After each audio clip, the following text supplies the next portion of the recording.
Welcome to the first episode of the Gold Standard Podcast. I'm your host, Sean Johnny, with my co-host, Donne Agosu. It's a pleasure. I'm really excited to be here today, Sean. Yeah, I'm excited that we finally doing this. This is gonna be fun. Let me give me a second to get this thing right. Can you explain why we started this podcast? I get this thing. To be honest, I don't know. That's why I'm here. I'm here to find that out today. And I'm hoping that you can, give me the breakdown on what it is we're doing here and what your vision is. All right, I guess I'm the brainchild of this. I wanted to start a podcast because I wanted to give Gold Coast a kind of a medium or a voice to be able to talk to the people. And obviously here at Gold Coast, we're about music, media, and events. I want to be able to speak on all those topics and give people, if we find dope artists, give them a voice and a platform on here to really showcase who they are. On today's episode, we're really just going to be talking about, the child that you created, Gold Coast, Gold Coast Entertainment, Gold Coast labels. It's really a huge thing that's bigger than just, a label, or that's why we have different branding and different logos, because we're trying to be bigger, right? Yeah. So to elaborate on that in a more simpler way, Gold Coast label started off as a party. We actually started off in the basement of Upper Class Hall, which is on the University of Southern Maine campus. And we started hosting parties. The parties turned into big events. And that event led us to actually hosting Young M.A. At our school for the first ever major artist to be featured at USM. And so that was a really, really cool moment. And I think a little bit before that, me and the other individuals that I was working with, we realized that, Gold Coast had potential to be a lot bigger than us. And we, labeled it as Gold Coast. And we kept it as a label. That way it wasn't going to be, what am I trying to say here? It wasn't going to be confined to one thing. I realized early on that my vision was big and I wanted to start off small. I knew that, music, media, and entertainment, or events, I should say, isn't going to be the end to everything. And so I kept it pretty broad, and here we are trying different experiments, seeing how we can push that needle forward. And COVID definitely forced us to really, challenge that vision in terms of that it's more than just an event, an event company. Once COVID happened and everything got shut down, how many events did you have planned? 3-4 events? Yeah, I had about 3 or 4 different events planned. Yeah. And unfortunately that never came into fruition because of COVID-19. But woe was me. I mean, everyone had to adjust. Yeah, and I think COVID forced a lot of businesses to adjust and be like, okay, what are we without, our lifeblood? Mm-hmm. And so we've pivoted towards the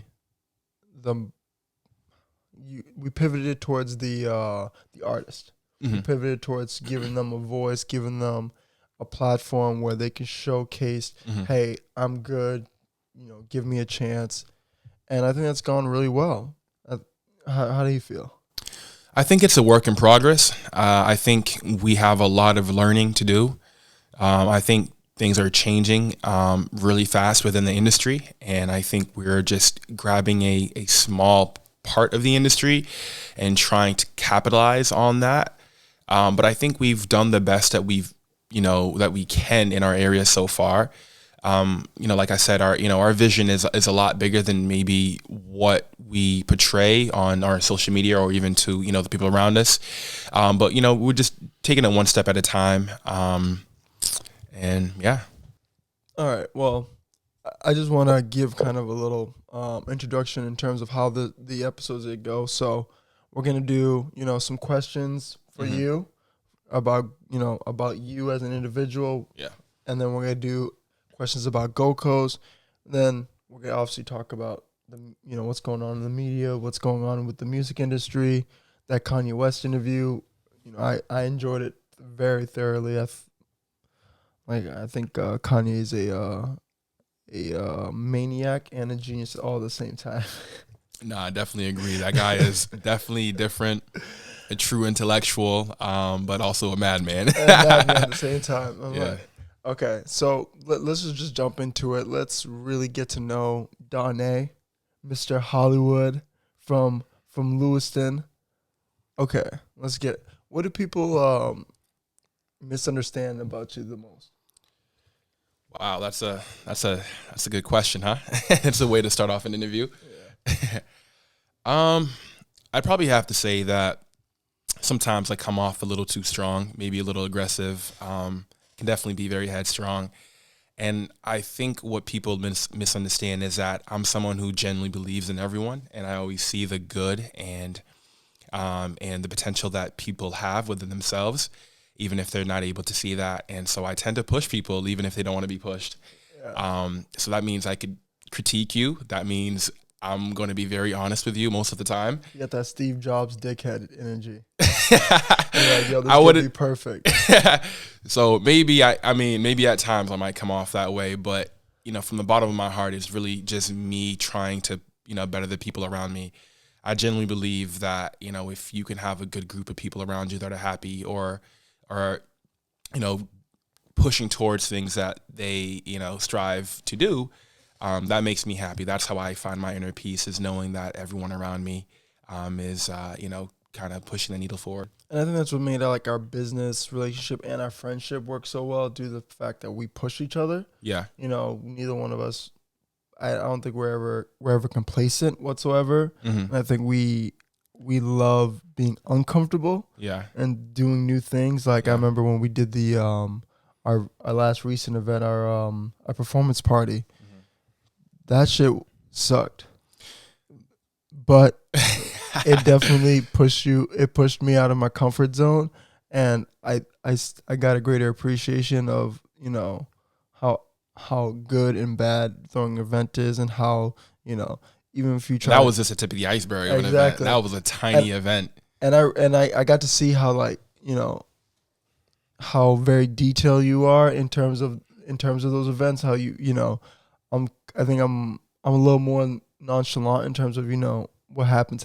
We'll just let's go with the flow. And you're like, no, we got to plan for it. We got to think about it. We got to see it. We got to vision it. Mm-hmm. And so there was a lot of details that I'm like, what the fuck are we even thinking about this? And you're like, no, we got to make sure this is on point, because it happens. And it's like, all right, mm-hmm. How much time did we fucking work on the audio? Oh my God. And then for it to still be fucked up. Yeah.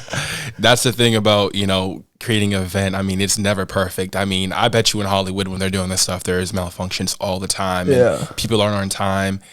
Things don't go your way, but you really just have to plan for every single thing. And the more events you do of different areas, the more knowledge you have, and you just better prepare. And that way, when things do go bad, you're able to really, adjust, right on point. Yeah, that was definitely, it was good and bad.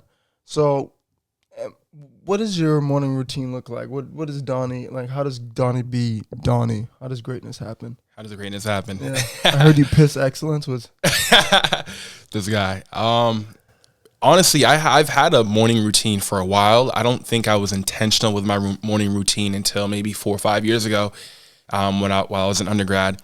But my mom always used to make me make my bed, and I used to hate making my bed in the morning. And early on, I didn't see the importance of it, but it instilled in me a good habit, which was being somewhat organized. And I still do that to this day. I probably make my bed maybe 4 or 5 times a day, bro.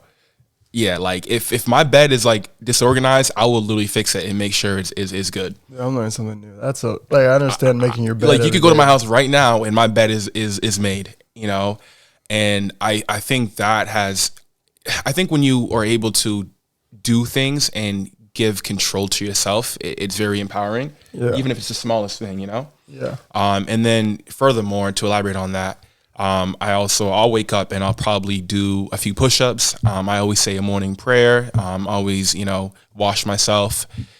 I think it's just really in the morning, you got to get in that mindset. And even before the morning, I plan at night. I'll be like, okay, this is what I'm doing the next day, or this is what my week is going to look like. I used to never do that kind of stuff. Yeah. But I think it's important, because it gives you control of your life. And even when you do plan, things always go wrong. They're going to go wrong, but you just have to be able to adapt. You have to be fluid like water, they say, right? But I think what has propelled me to where I am today. Is I developed some really good habits a couple years ago. Yeah, I've become very anal in terms of my calendar. It's like, it needs to be on the calendar. Like, I don't care if it's 15 Bro, minutes. I have 3 different calendars, bro. I used to have a work calendar, a personal calendar, the Gold Coast calendar. I was like, okay, no, this is all. Too many. I got them all synchronized and everything, so all the calendars show up, right? All the calendar events show up. In terms of morning routine, like, I don't really have one in the sense of, like, obviously I get up, brush my teeth, take care of myself, but dude, my boss has literally been my alarm clock. He'll be calling, like... Your boss calls you in the morning? No, so he doesn't call my... Like, so, you know how, like, we have Microsoft Teams, right? Yeah. So, I have Microsoft Teams app on my phone. So, if he calls while he's on, like, my phone starts ringing, and I literally wake up to that. I'm like... So, I sprint. Oh, Dad. I'd be sprinting and just freaking... Yo, that Slack notification is like PTSD, bro. Traumatizing, bro. Ding. I'm like, If you work in corporate America, you know that those notifications are like hell. Yeah, Team, Slack, Outlook. Yeah, I hate all of them. I hate all those noises. But yeah, the past like week or 2 weeks, he's literally like, my body for some reason. I wake up every single day, even if we have a long night. I wake up every single day at 7:30. Oh, wow. My body's like, yo, okay, it's time to get up. That's good. See, that's one thing I do struggle with. I can't get up in the morning. I'm not a morning person. I've accepted it. I can get up in the morning. If I need to, I will be up. But I like sleeping, man. But that doesn't deter from the fact that I'm going to do my routine when I do get up. Yeah. I'm going to do all the things when I do get up. But if I don't have to be up at 7 a.m., I'm not going to be up at 7 a.m. I will be up at 8 or 9, You're also lucky because in terms of like all your coworkers live in different time zones. So you're 7 a.m. Your 10 a.m. is their 7 a.m. Literally. People are in REM sleep when I'm, already like getting brunch. Okay. So let's keep this going. What's an insult that you received that you're the most proud of? Like, oh, thanks. Thanks for the backhand compliment. What kind of question is this? I got to think about that. What is an insult? We call you gorilla all the time. Silverback, right? Silverback gorilla. Silverback. I think, okay, I got to go on. When I was younger, I remember there was a few kids in my neighborhood who would like just straight up was like, yo, why you act like a white boy? Or why you talk like a white boy? And I was like, what? And like, yeah, you talk like a white boy. And I'm like, for real? And it's like, yeah, you talk all proper, this and that. And I was like, at the time, I was like, damn, like I don't want to sound like somebody I'm not. Yeah. But I think looking back at it, it goes to show the stigmatism that we have against ourselves and how we stereotype ourselves and how we intelligence or maybe, being or speaking properly or speaking a certain way is more synonymous with Caucasian people versus you can't be intelligent and understand, culture or be, from a certain area and still be black. Yeah. And so looking back at that, I'm like, yo, I'm so glad that I never took those kind of insults to heart, because look where I am now.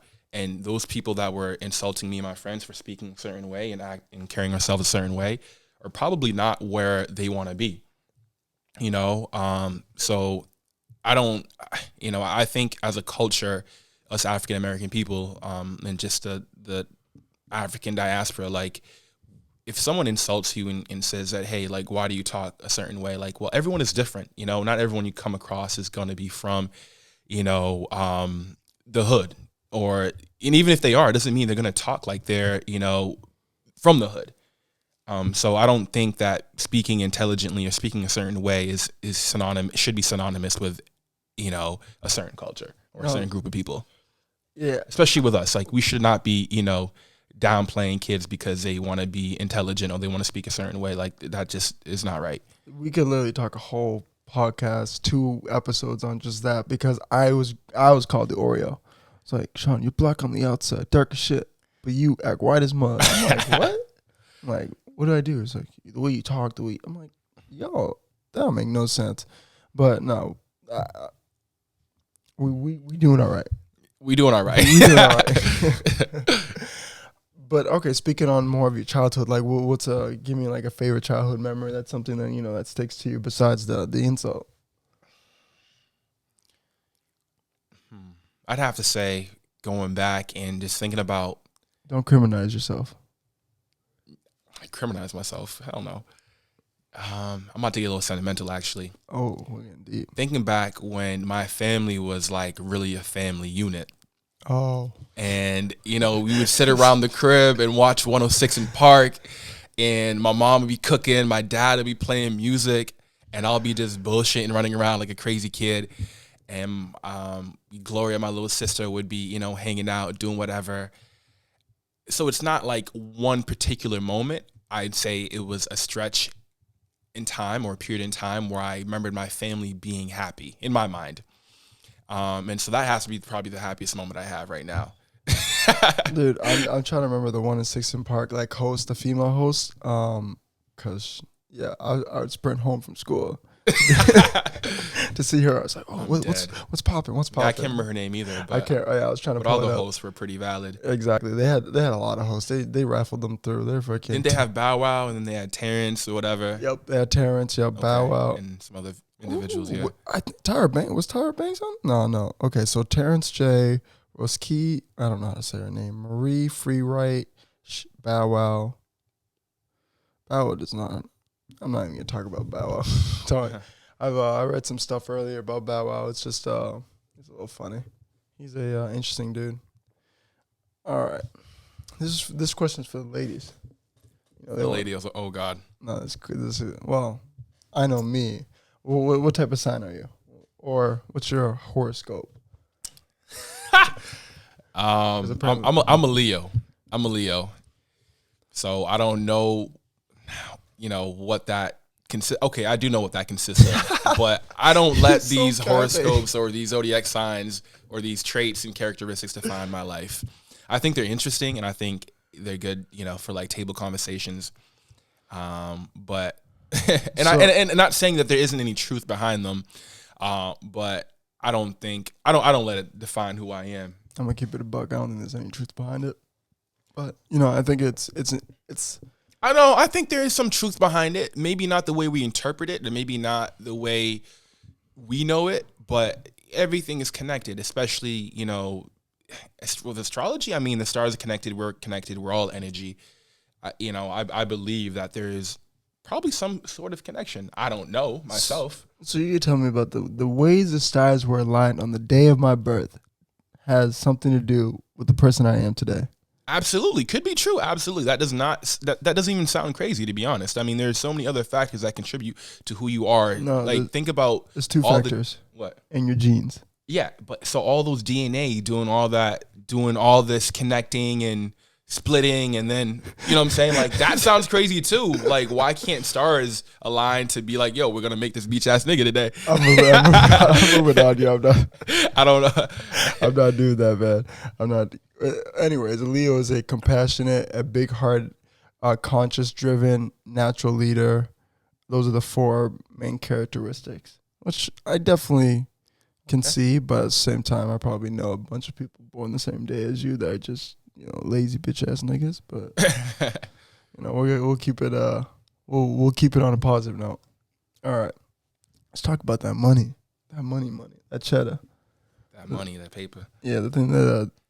I don't want to say it drives me. I think it's sensitive. Like I want it to drive me in terms of goals and money is the easiest way to measure success. I can't. That's the easiest way. It is the easiest way, but it shouldn't be. I know. Right? Success is defined differently by everybody.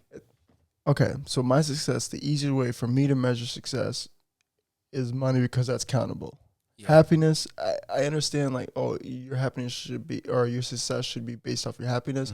But my happiness changed, like, one day, I tend to try to be even killed, but happiness be changing all the time. But here's the thing, money is just a tool, bro. So even if you have a ton of money, if you're not making this world a better place and making yourself a better person, then you're not successful. I'd rather be sad in the Ferrari. But you're not successful. Like, what have you done? Well, yeah, you have not, like what Kanye said, you have not altered this algorithm in a positive manner.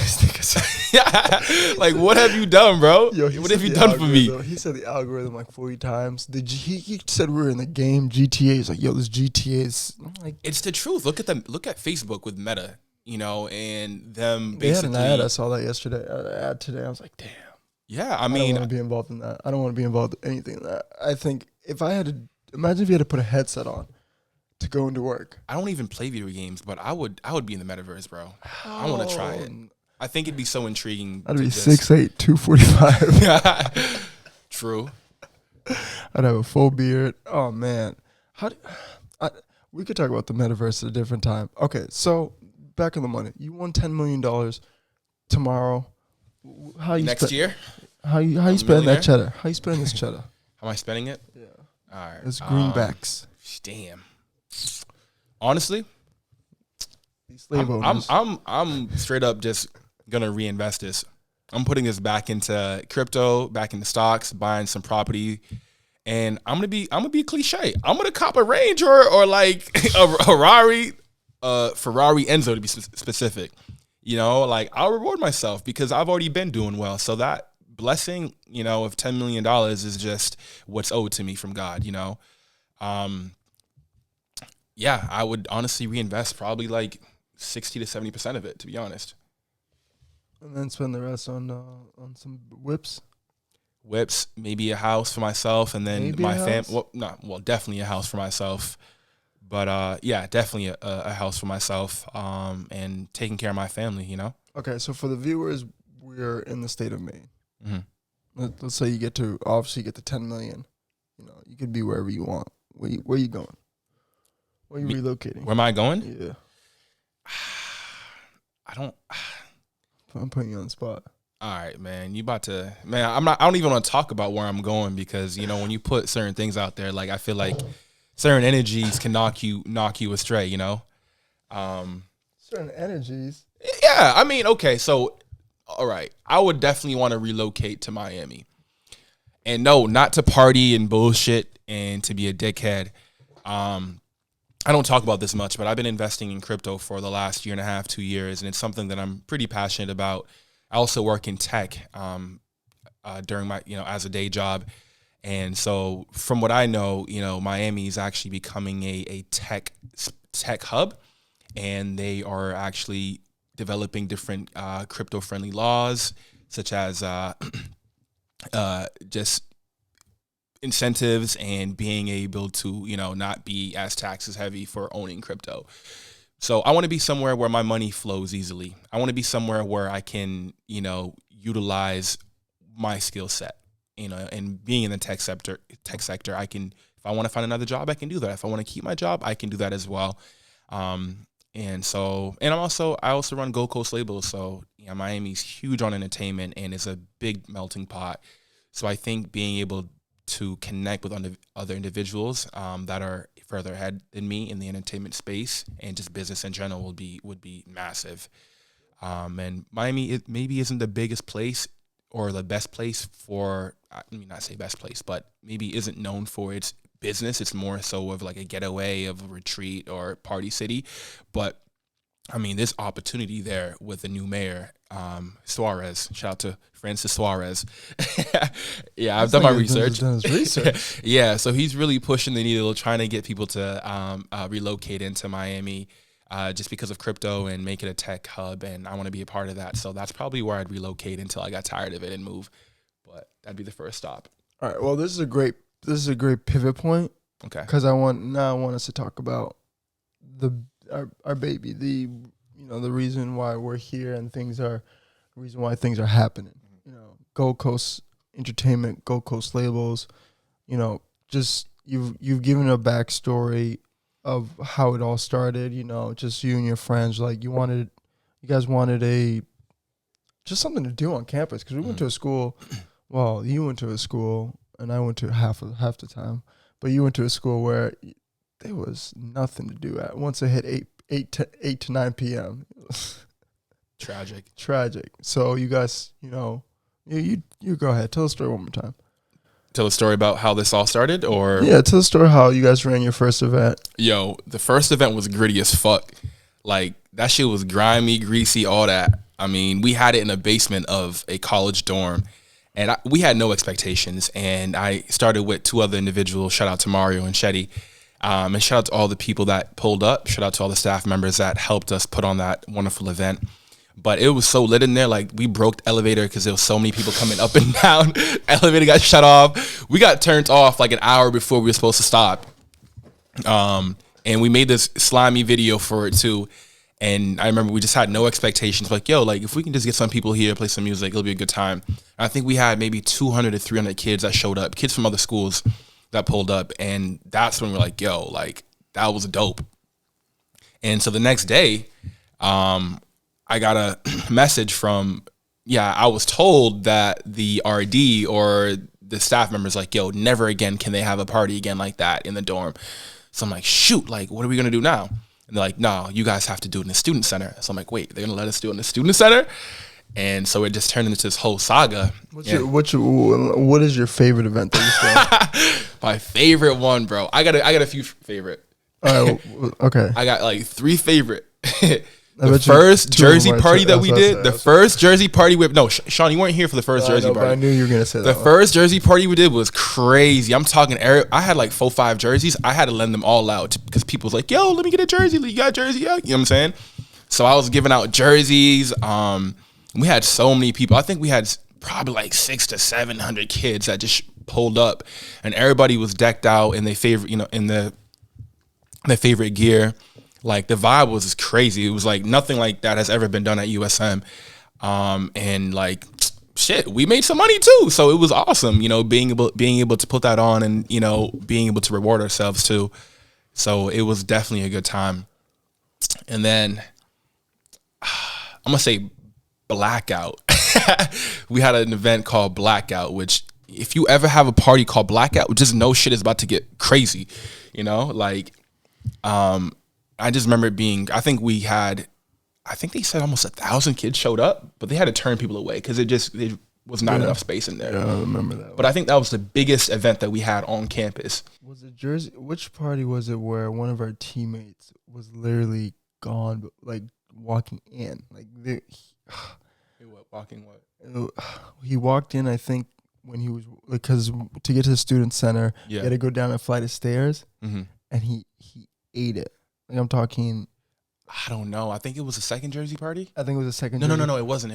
Or maybe the third Jersey party. We had a few Jersey parties. Well, no, because were we gonna do a 4th Jersey party in 2020? Because I remember. Shut up, bro. This nigga trying to add in a whole promotion. No, we were actually gonna try to do a Jersey party at Aura, and that would have been crazy. Aura got like 2 floors. We had, I think, 4 different DJs that we were hooked up with. I think it was the 2nd or 3rd Jersey party where, there was also someone like bashed your head in the bathroom. People do crazy shit at these parties, man. I'm talking like people are smoking, vaping, punching holes in the wall, like just ignorant shit. But like it's a part of throwing a party with a bunch of college kids, No, when I went to Plymouth for my first 2 years, I was happy I left junior year because I would have got an off-campus place. And you would have been no one respects. Destructive. Nobody respects. Rule number 1: never have a party in your own spot, bro. Never. They don't respect it. Oh my god. And dude, there's some dudes like men when they live together. It's the grossest thing I've ever seen in my life. I'm like, none of y'all niggas have I know none of y'all have a girlfriend because there's no way she would allow this, or she probably just wouldn't come over. It's like, nah, you come to my crib because the bathrooms are filthy. Yeah, I've had one. Man, please work on your hygiene for real. Exactly, like. Yeah, okay. But my third favorite, I would say, was Freaky Friday at Aspire. Were you there for that one?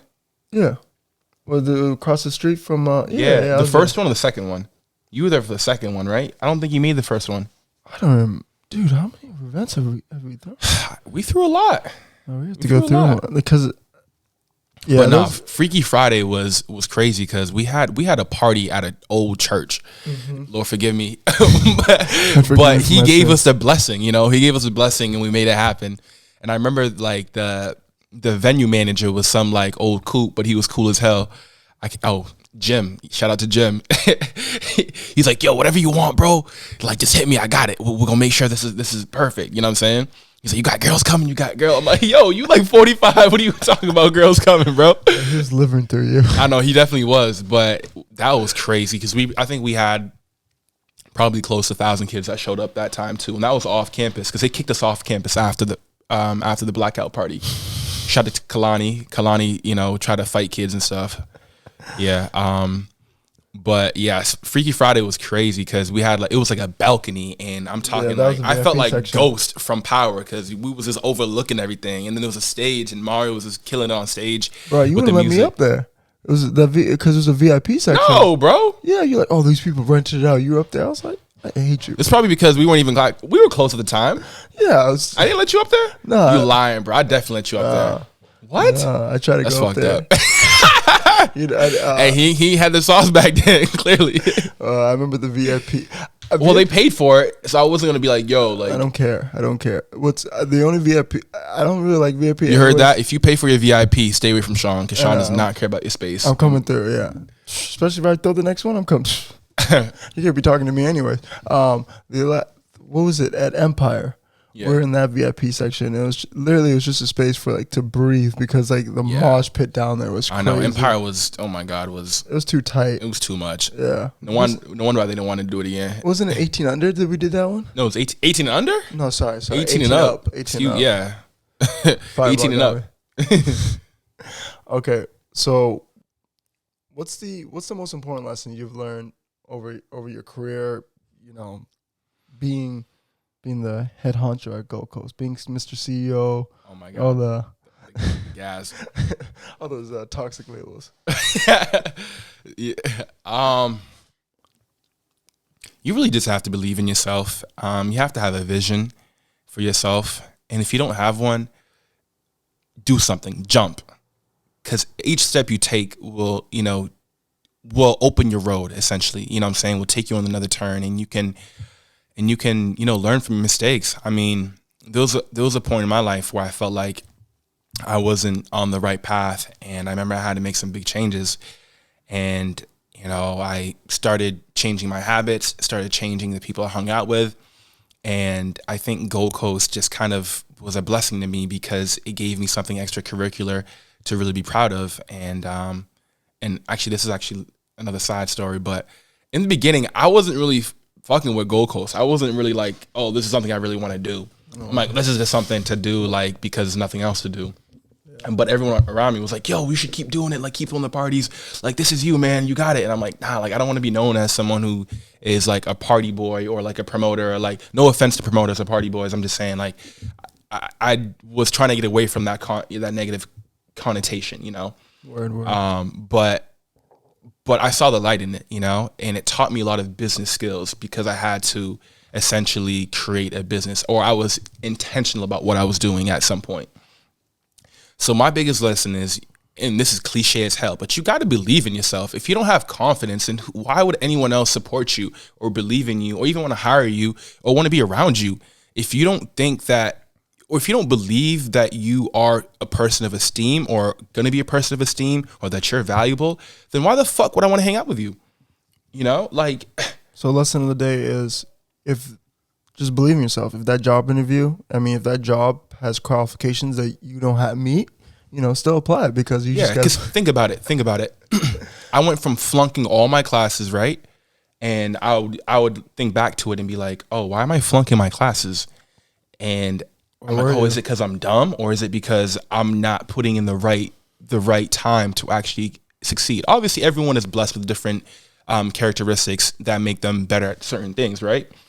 Or it makes it easier. Easier, yeah. And for me, okay, as far as school, it could be easy for me if I really tried. It wasn't something I was really, intrigued with, but I'm the smart one in the group, guys. Yeah, he's the Poindexter, guys.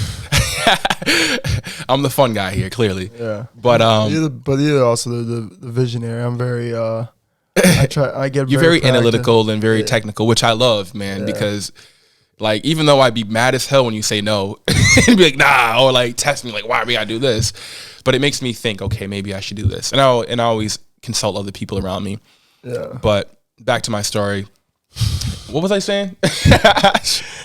You got me on a whole tangent. You were talking about like how people need to be able to kind of figure out their craft, but also even if there's something you're not like great at, because you're talking about you being, school wasn't like your best thing, your best up, but you knew once you applied yourself. Yeah, I knew once I applied myself, it was a breeze for me. Yeah, and I did that because I never gave up. I could have been like, oh, like this isn't for me, all right, and gone about my day and flunked and had a ton of debt. And who knows, maybe I would have been successful and just found my way. But I think, school, is still a tool that people can use. That degree is still important, if used the right way. If you don't use it the right way, then it doesn't matter what anyone tells you. It's not going to be beneficial. I think I was an entrepreneur before I realized what an entrepreneur even was, because we started throwing events at 2016, 17.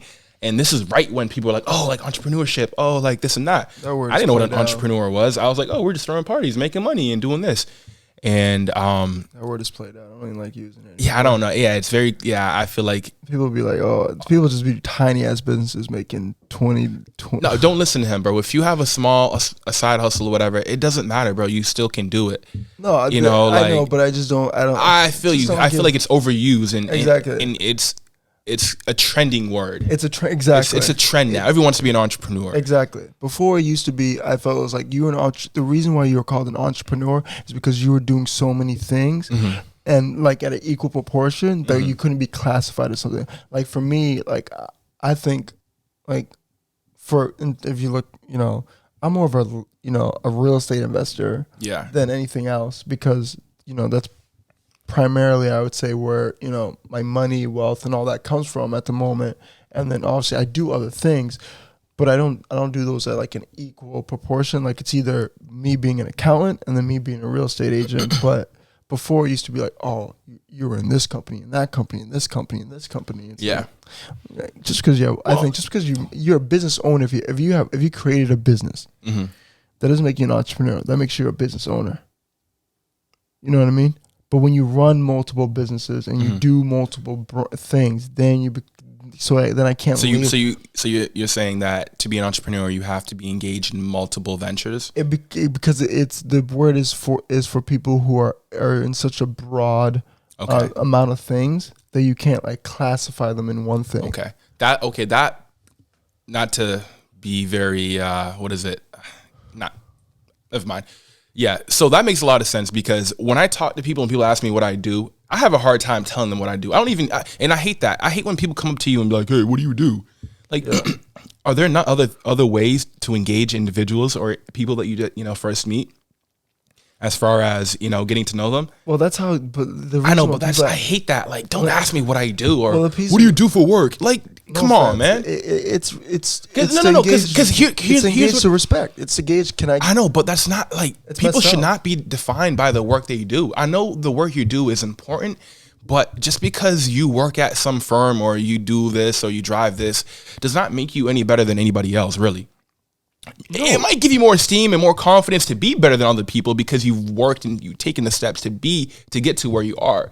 But I don't know. I just hate when people are always trying to label people off the jump just because of their occupation or their current state. No, I agree with you 100%. And this is why I have a hard time answering that question, because I'm like, okay, one, I work at a health company. So I can be like, oh, I'm employed and I do this and that. Okay. Or I could be like, two, oh, I invest in this and that, right? Or I could be three, I have a small business. So it's hard for me to answer that question when people ask me that. No. So if you see me, don't ask me what I do. Don't ask me, oh, what do you do? Okay, don't ask me, what do you do for work?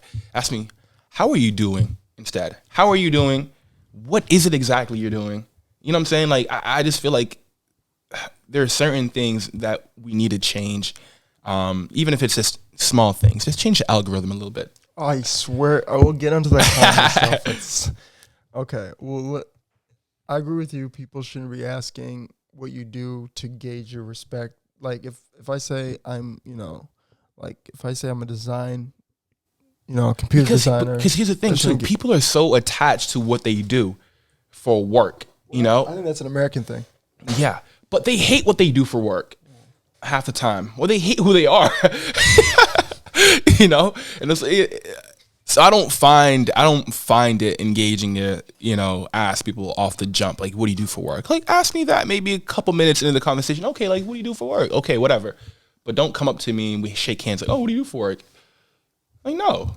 Well, when we go to a meet and greet, the meet and greets, I feel like all we're doing is talking about, I do this. I know, but that was in a different context because we actually got to really build connections with relationships with people and talk to them about other things too. We also were figuring out who we needed to use. Yeah, but I'm just saying, like, when you're meeting people on the street or just in general, like, conversation starter shouldn't be, what do you do for work? Yeah, like, but come on, bro. you also get a lot of attention being in a state that's predominantly, white, being as tall, as big as we are. Like, what are you, 6'3", 210? 210, bro? Come on, bro. I'm like 230. Put some respect to my name. I wish I was 210, to be honest. God damn. I was putting respect to you. I wish I was 210. But yeah, so, you're a dominating figure in terms of just, your presence, and regardless of, and as soon as you enter a room, you're like, yeah, oh, that man is, so now it's like, okay, now what does he do? What does he do? What does he do? What do you do for work? But okay, so talking about the profession, like, did you always want to do this? Was this? Do what exactly, Sean? I'm not going to say be an entrepreneur. I'm not going to say that. Did you always want to be a business owner? Did you always want to be in the entertainment business? Did you always want to be in these none shoes? of this, man. I honestly had no idea. I always thought I was going to make it to the NBA until I got to high school. Then I was like, yo, I'm good, but I ain't good enough. I realized in high school, like, yo, I'm only 6. I was like, what, maybe 6'1" at the time. I'm like, okay, I'm good, but I ain't NBA good. Bro, I remember one time, me and my family were sitting down watching a Celtics game, and like, this is when it was Ray Allen, KG, and Paul Pierce. Yeah. And Ray Allen hit a 3. My mom goes, "Oh, Sean, like, I'm gonna see you on the TV. I'm gonna see you on the TV." I know, that's a lot of pressure, Sean. I was like, you're 6'8" too, so your ceiling you weren't that far from it. If you put a little weight on, you could have been D1, could have been G League, could have been overseas, could have, I know, but the way my knees acting up right now, we played a men's league game yesterday. I'm shook, still hurt. I know, I feel you. So I don't think even if I gained 100 pounds, I don't think my body would have held. No, I never intended to be any of this stuff. I think at an early age that I realized that I wanted to be successful and I was going to be successful one way or another. Mm-hmm. And that I think I'm someone, over time I realized that I'm someone who can bring people together and I'm able to gain attention without really doing much. I think my presence is already enough attention for me sometimes, right? I think we get that for being athletes. Okay, yeah, maybe because I am a bigger figure, essentially, right? Yeah. But what led me down to this? Because there's a study, right? Like everything that you are is because of your parents, and then your parents' parents and their parents, right? Everything gets passed down. Yeah, genes. So the reason why you laugh the way you laugh might be because your great aunt or something, and the way I don't know, walk is probably because of my great stepfather. Who knows? You know what I'm saying? Like, yeah. So my dad, he's an OG, straight up like OG African. Like, shout out to my pops. Like, this man, don't he always played music. He had a good sense of music, good taste in music.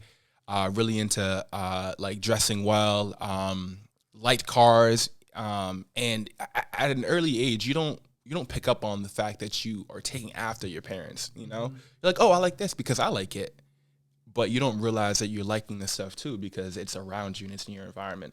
It's funny, like, I think when I hang out with my siblings, yeah, like, the older they get, the more I see our parents in them. Yeah. Like, my sister, like, I'm like, damn, that's my mom. Oh, God. Like, the older she gets, I'm like, yep, that's my mom. That's my mom. And she's like, no, I'm not. Like, you just did that. She's like, shit. I know, right? It's all like programmed into us. Exactly. It's hardwired. There's no changing it, really. Yeah, you don't think it's unconscious. But back to where I'm at right now with Gold Coast and just being the individual that I am, I think a lot of it, I know a lot of it stems from my father. I remember he bought a 5-unit building when I was in high school, then bought another 3-unit. And then I also saw him try to flip like phones and sell them back to individuals in Africa and stuff. And so he was already hustling, you know?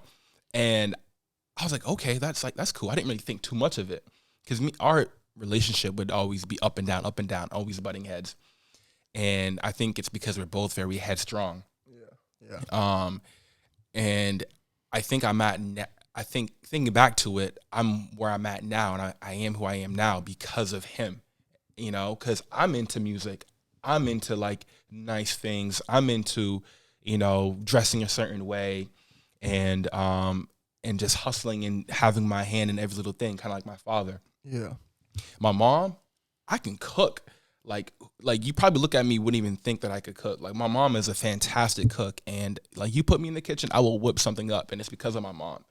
You know, I think the reason why I'm able to develop relationships really well too was because of my mom. My mom is a very soft, very warm human being, energetic, you know, almost childlike to be around. And I think I take that from her as far as being able to connect with people and being extroverted. Because my dad is not friendly. Nah, I'm kidding. He's friendly, but he's intimidating as fuck. Yeah. So it's not like you're gonna just make friends with him, you know.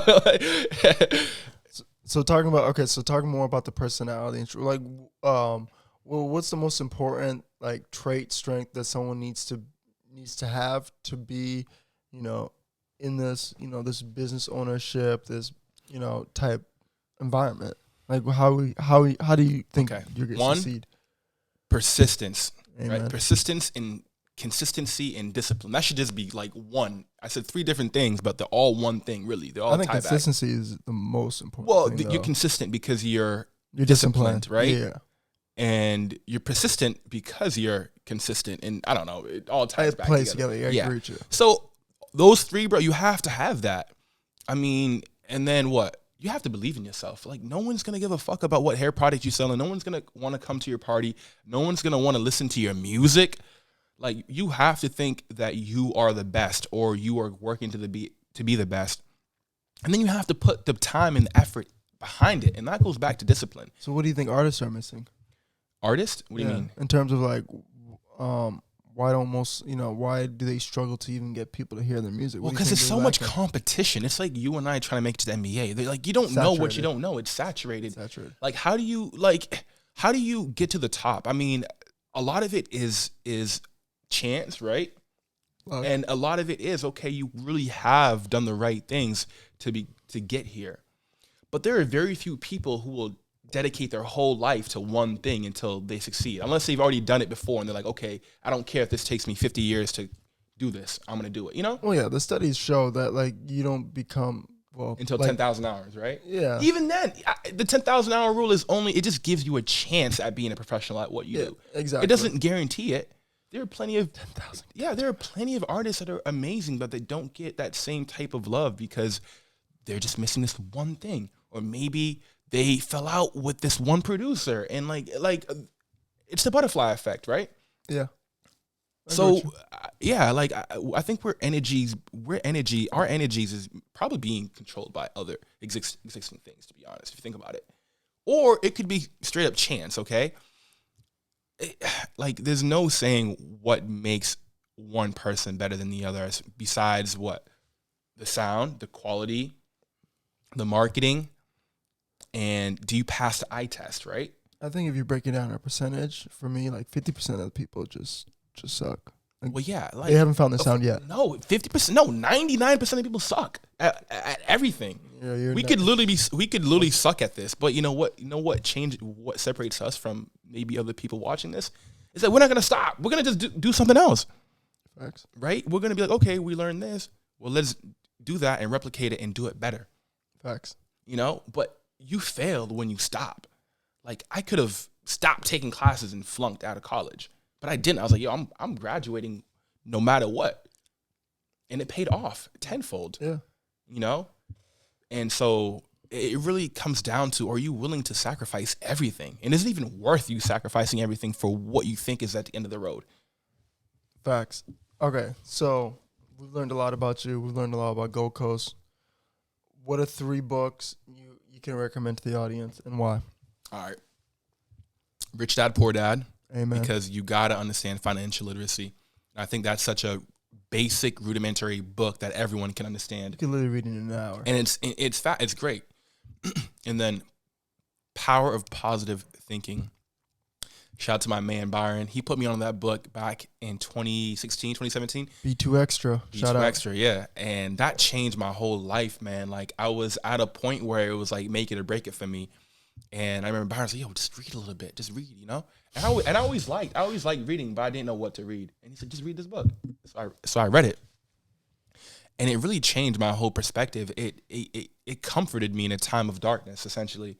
And it just opens up your mind, you know, to positive thinking. People don't understand how, like, you attract what you think. I mean, like, the law of attraction is real. People live at such a low vibration that they don't understand these different things. Oh man, that's 100% true. You attract who you are. If you're attracting negative people, it's because you're a negative person. Exactly. You know, if you attract bums. Like, if bums only find you attractive, you're a bum. Your tire went flat. It's because you're broke. It's because you suck. Like, you know, like like, it didn't just happen because, you know. Well, I'm just obviously being hype right now, but no, I agree with you. Like the bad things happening in your life is all based upon actions and things that you've done. But like emergencies, like for me, like if my tire go flat, like that's not an emergency to me. Yeah, I have AAA. I pay for that yearly, so they just come through, exactly. change my tire, and you're only gonna be mad about it for 30 minutes. Exactly. Someone that could ruin a whole month for somebody. Exactly. Now they can't even pay the rent because the tire was $200. And then you think about it. Well, what did you do for the month prior? Oh, you're doing all this stuff. You could have saved up money for this. Exactly. And not to go off on a tangent, but really, you gotta really think. You know, and you have to think good about yourself and then really embody that in the physical world. Yeah. So what's your last book? The Autobiography of Malcolm X, man. You read that one last year, right? Yeah. Yeah. You got to read that. It doesn't matter if you're white, black, purple, Asian, Hispanic. Like, I think it's a really good read. It gives you a different perspective on a lot of the things that we've been taught and that we know about Malcolm X. Not saying he's a perfect person, but I think it gives you a deeper understanding of a lot of the racism and the deeply, you know, the deep evil within our country and within ourselves that we don't even realize. Facts. Yeah. But I agree with those books, those picks. Those are all great picks. So besides this podcast, the gold standard, I recommend you guys listen to it. Stay tuned. Yeah. We're trying to drop, a new episode every couple of weeks. What are 3 other podcasts that you want to shout out? Earn Your Leisure, and Earn Your Fucking Leisure.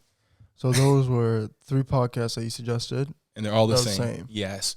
I've been listening to Earn Your Leisure for about 3-4 years now, and it's 2 individuals, 2 African-American men actually, and they teach financial literacy in the most basic way that anyone can really interpret it.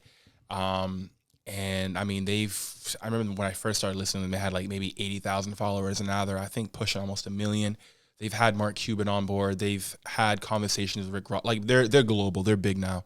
But you'd be doing a big disservice to yourself if you don't listen to them, because they're going to give you different speakers from different industries, and you can pick what you like. I mean, I tried flipping real estate houses or real estate contracts because I listened to them. Yeah. And I literally got a house under contract for like $200,000, you know what I'm saying? And made some mistakes and yada, yada, yada. But like, I would have never done that if I didn't hear from that podcast, right? Yeah. And then they also just bring on people from entertainment, from tech, like anybody and everybody, all walks of life. So check out Earn Your Leisure. Facts. A good podcast. I depending on what you like to listen to, the first podcast that got me really into real estate, like got me into like the junkie I am, is the bigger Pockets podcast. I've listened to that too. Yeah, I listened to that actually. Same thing. It's just a lot of different people come on there, so you learn or you hear all the different strategies, from house flipping and all that stuff. But damn, Donnie, I've learned some stuff, and I'm your best friend. Okay, so let's talk about Kanye. Kanye on Revolt. This interview. Ooh. I think it was like a 2-hour interview. So this Kanye West interview, man. He was with Revolt, with some DJs that I've never heard of. But they were just shocked. They were just like the presence of Kanye for them, which was overwhelming for them. I know. I mean, Kanye is a GOAT, right? So him just being in your presence, is something that you have to be very appreciative of. What's the most alarming? But like in that interview, like what was the most alarming thing that Kanye said, or was the most eye-opening? I don't think it was anything that he really said for me. I think it was his whole demeanor and the way he carried himself. I haven't seen Kanye in his element for so long. I mean, there's the media portraying him as this and him doing all this nut shit, regardless of if it's true or not.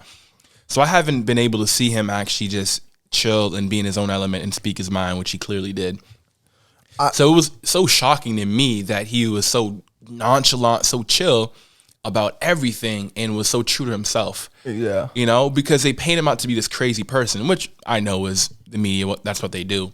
But I didn't expect it to be that type of interview. I mean, it was a great interview. I haven't watched an interview that good in a long time. Yeah, I typically podcasts are typically for me, like an hour and a half most. If it was really good, that's the most I could do. But like that was a full 2 hour long. If that was a 4 hour long, I would have watched it all. Cause then Kanye know everybody. Everybody. He's name dropping Elon Musk.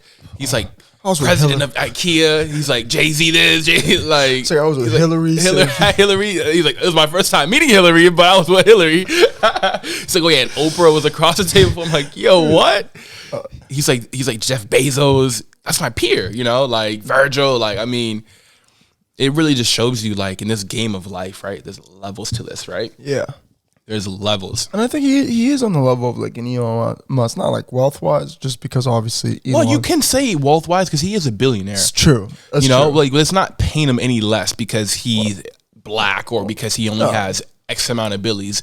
Like, he's still a billionaire, self-made billionaire. Well, yeah, he's in the billionaire club. Yeah. But even in the club, there's levels. To that. There's always levels to that, but I give him his flowers because I was the individual that was, kind of downplaying Kanye. I always knew that he was a genius, right? But I think for the last couple of years, I haven't really liked the way he's been portrayed in the media or he's portrayed himself, especially okay, here's my thing. Why the Donald Trump thing, man? That's my only thing. I don't care if Kanye act crazy.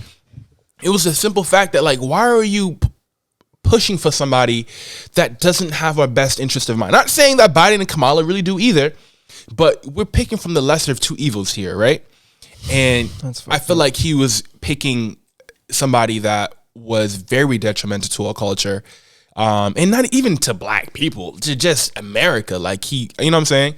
But I would agree with you in the sense of Trump in terms of the vision that he gave off to the rest of the world. Was, he made us. He was not diplomatic. He was not a person that you wanted to be in a high office. I think that, yes, I think he gave us a bad worldview, people. But the sense of him as a president, I didn't think.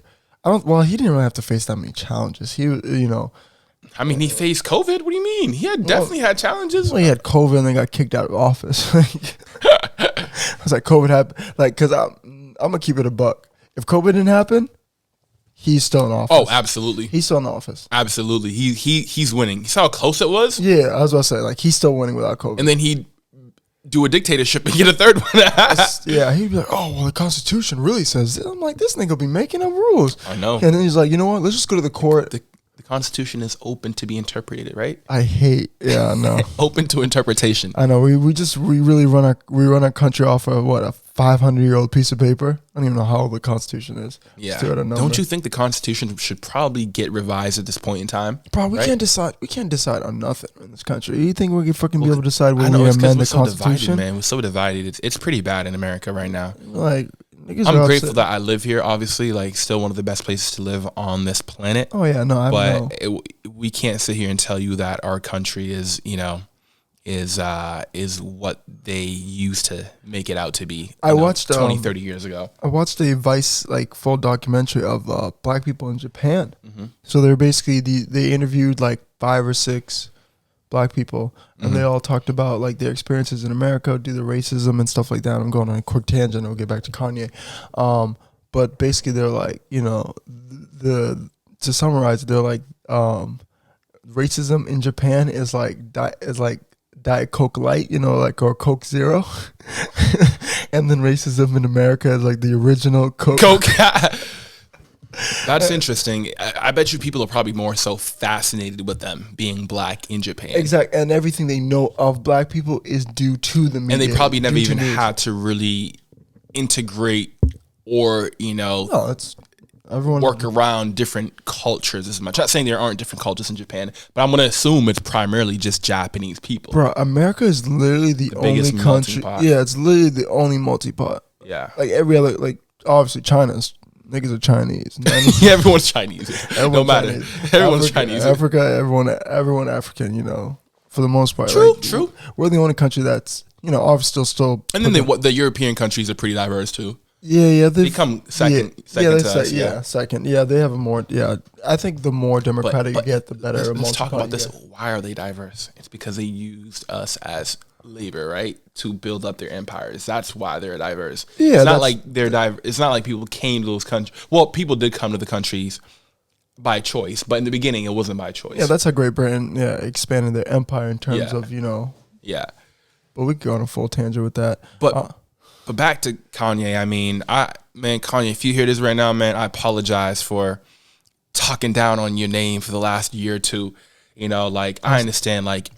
Anything and everything can be forgiven, right? Like I forgive you for that whole Trump thing, that whole diabolical thing that you were doing. I still don't understand it. I think it's just. But I see the genius and I see the integrity behind Kanye, the morale that he has, and like he is an individual that should get his flowers before he's gone, because like there's not going to be another Kanye.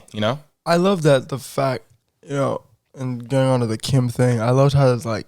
Kim is still my wife. Yeah. I ain't seen those papers. I was like, yeah. And he was like, fuck that publicist. Fuck, she be telling my wife this and that. I was like, this nigga is unfiltered. Like, you keep that in house. You know what I mean? No, fuck that publicist. I mean, like, come on, like, and it's true because she's what more can Kanye say to outrage people? He's already said it. He literally went on national TV. I remember I was like 10 years old. Oh, he got on said TV. George Bush. It's like, fuck George Bush. He hates black people. George Bush doesn't care about black people. He doesn't like.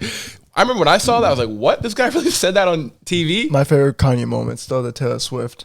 I know. That was so iconic. That was like when they talked about it, I was like, that was peak Kanye. It was like, how do you feel? Do you realize that you made history when you did that? Like, do you realize like that is a timestamp in history that will forever be talked about? And he's like, I didn't even want to go to the event. Yeah, I got talked into it, and then freaking I went up there, and I bet you because Kanye has a liquor addiction.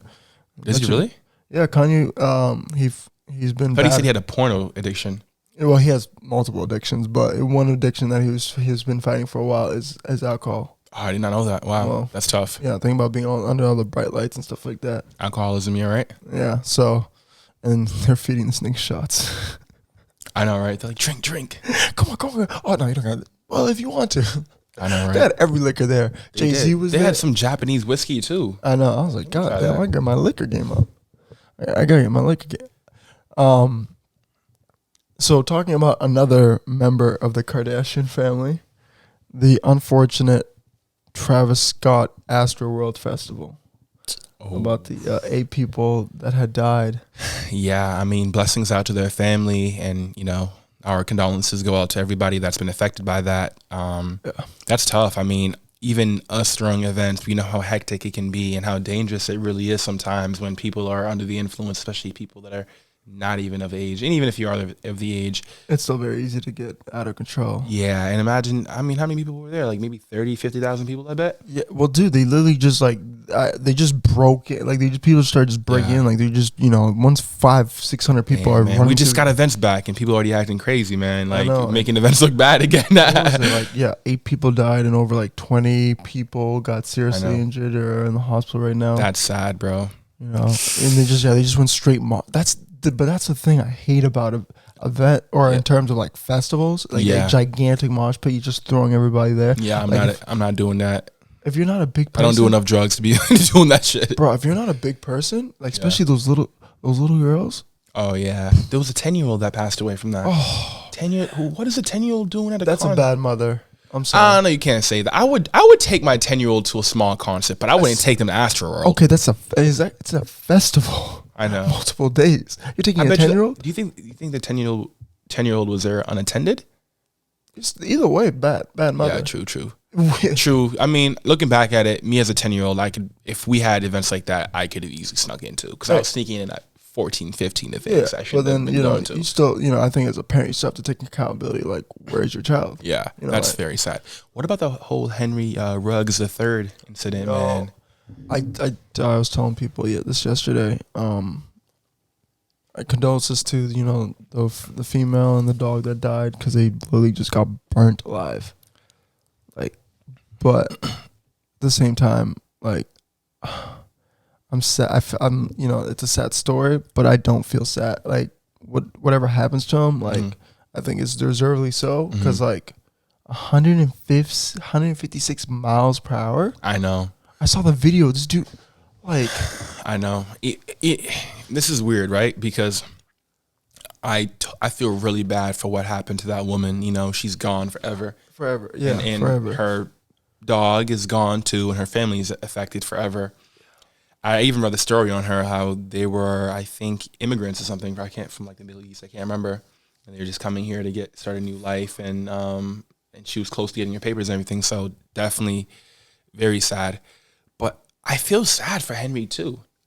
And only because I'm able to put myself in his shoes. I understand the making such a grave mistake.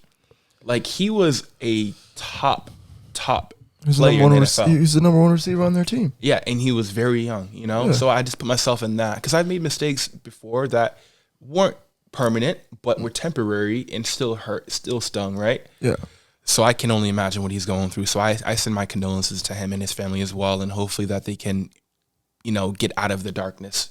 I agree with what Derek Carr said, was like, hey, I'm still gonna show him love. Mm-hmm. He made a mistake, but like right now he needs love, and I agree with that. In sense, like, I don't look down at him in terms of as less. It could be anybody. People drink and driving all the time. I mean, most people aren't going 150 miles per hour. 156. That's crazy, bro. And didn't he impact the impact force was like 120?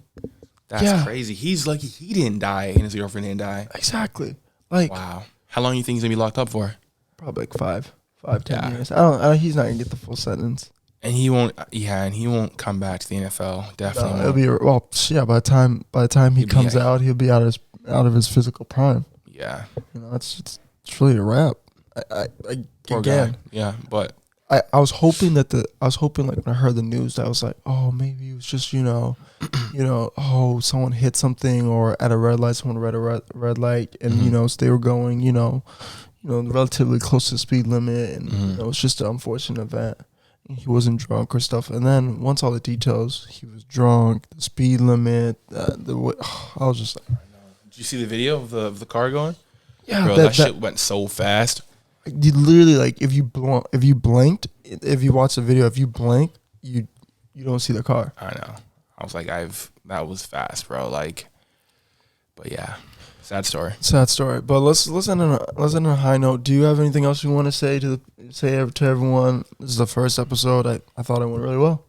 I guess I want to say a few things. I want to say, first and foremost, thank you for having me, bro, man. I mean, I know on everything, so you're here to be on all of them. So, oh shit. Well, thank you in advance again. Yeah. But I appreciate what you have done for us and for yourself, and I don't know if I tell you this enough, but I appreciate our friendship, bro, and I appreciate the fact that you've been such a good business partner, and I want us to have a relationship like Kanye and Jay have, right? Like. What do you say? Like, Ye might say some shit? Or no, what did Kanye say? He said, Yeezy will say some shit. Oh, yeah. No, that's some Jay shit, and then some Ye shit. We don't say shit. Yeah. I really hope that, we're able to have a bond, that's forever lasting, no matter which way our business goes, right?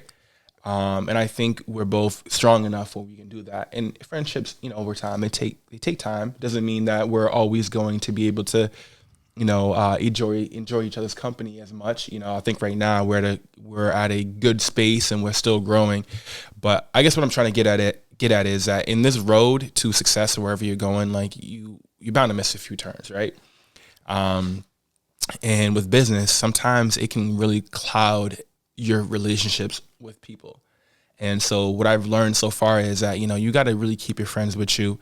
And if you had a friendship with someone before you got into the business, and if you value them, if they value you, then even if that business goes bad or doesn't go the way you think it's going to go, like, keep that friendship.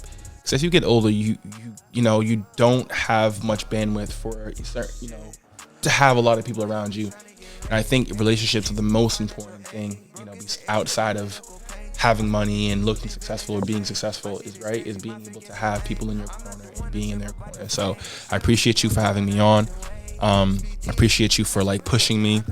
Sometimes I find myself being a little stagnant, and you push the needle and you continue to have me innovate, and so I really appreciate that, bro. So definitely applaud yourself for that, and stay tuned for the next episode. We got a lot of cool stuff coming up. You can follow me at Mr._Hollywood212. Follow the Gold Coast page at Gold Coast Labels on Instagram.